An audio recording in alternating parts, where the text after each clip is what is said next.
Guys, welcome back to my video channel guys. Ari ko gali subong guys sa inyong mag-istorya about sa ginatawag balang overseas Filipino workers. Pag-istoryahan ta guys ang real talk ang ginatawag. Conscious ko bala guys nga kung apply ka pa lang gani pa abroad guys. Wala gyud may kasapak sa imo mo tapos ila ka pa na iduso ano ka pa nila padalumon kapag nila. Ila ka gibla i-put down nga ay hindi man na sa gyapon mag-abroad, hindi na sa gyapon hindi naman na sa ka-abroad kay may ano na sa may sakit, na sa may TB, na sa may ano na sa bala damo sa bala sa mga negative words nga mabaton sa ila. Sa mga chismosa gid ano damo gid marites no. Ano dapat damo pa ng mga negative words mo bala hindi mo na sa kanya mapilis kulang na hindi na sa ka-abroad pati kasi na ano-ano wala na sa nga maka-abroad kay kung umango na sa iya hindi na sa kalakat damo kay sa mga negative words nga mabatian sa ilay Tapos pag-abroad mo na nagabutok na ng butsi niya ay nag-abroad sa unexpected di ko nga makalakat siya.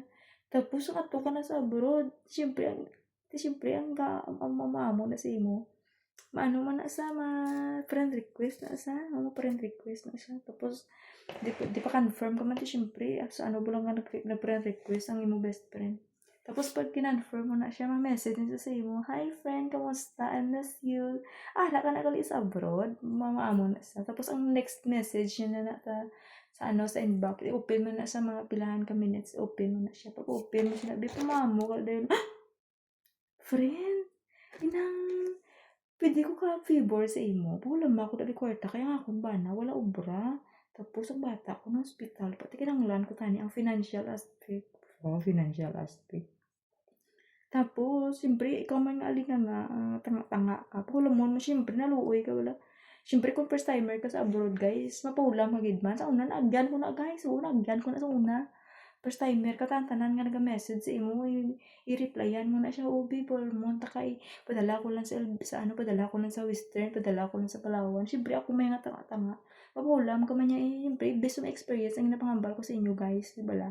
Tapos hormone man na siya, siyempre pulam. Tapos na-receive niya na to sa Palawan or sa diin pa do nga buho nga ginapadala sa kwarta. Tapos pag-receive niya na, "Friend, thank you so much, friend.